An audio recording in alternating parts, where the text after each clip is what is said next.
warahmatullahi wabarakatuh. Perkenalkan, kami dari kelompok 2 kelas A Indralaya yang beranggotakan Saya Tengkukana Azelia Azahra. saya Ayu Putri Disandra. Saya Agustina Yuriska. Kami akan menyajikan video tentang pemisahan dan pemurnian protein. Selamat menyaksikan. Tujuan: mahasiswa menguasai pondasi saintifik pada materi protein. Sampel yang digunakan: daging sapi, daging ayam, kacang tanah, keju, dan telur.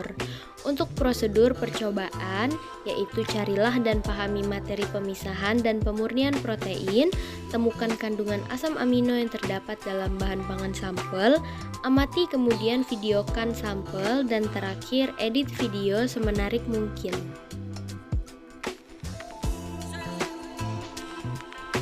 Materi: sel mengandung ratusan, jika tidak ribuan jenis protein karena sangat penting sekali memperoleh preparat murni protein tertentu. Sebelum dapat menentukan komposisi dan deret asam amino, enzim dapat dipisahkan dari ratusan jenis protein lain di dalam sel atau ekstrak jaringan tertentu dan dimurnikan. Pertama, protein dapat dipisahkan dari senyawa dengan berat molekul yang ada di dalam ekstrak sel atau jaringan dengan proses dialisis. Setelah campuran protein dibebaskan dari molekul kecil oleh dialisis, protein dapat dipisahkan bergantung pada perbedaan sifat fisika dan kimia. Pemisahan berdasarkan muatan, ukuran, afinitas untuk ligan, kelarutan, hidrofobisitas, dan stabilitas termal. Yang pertama yaitu telur ayam. Kandungan asam amino dalam telur ayam yaitu sebagai berikut.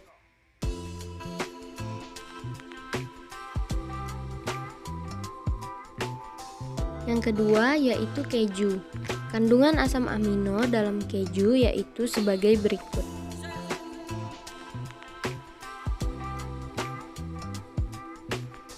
Yang ketiga yaitu daging sapi. Kandungan asam amino dalam daging sapi yaitu sebagai berikut.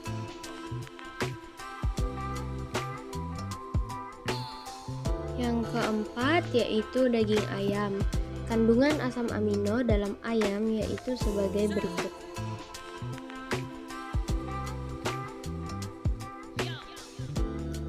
Yang terakhir ada kacang tanah. Kandungan asam amino dalam kacang tanah yaitu sebagai berikut.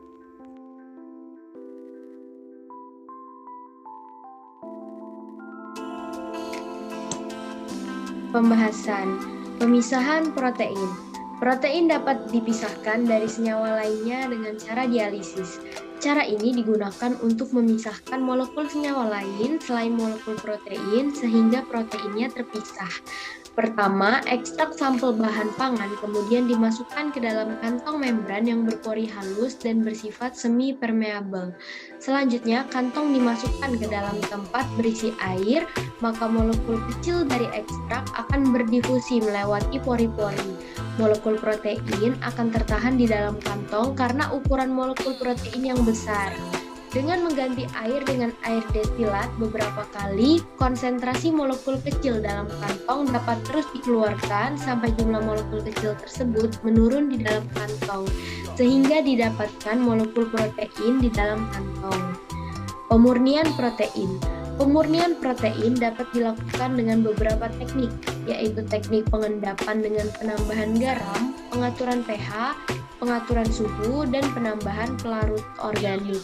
Lalu sentrifugasi yang dilakukan dalam mesin sentrifugasi dan fraksinasi dengan salting out atau pengendapan garam. Kesimpulan: protein dapat dipisahkan dari senyawa dengan berat molekul yang ada di dalam ekstrak sel atau jaringan dengan proses dialisis. Pemisahan berdasarkan muatan, ukuran, afinitas untuk ligan, kelarutan, hidrofobisitas, dan juga stabilitas termal.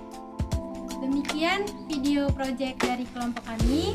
Semoga bermanfaat. Terima kasih. Wassalamualaikum warahmatullahi wabarakatuh.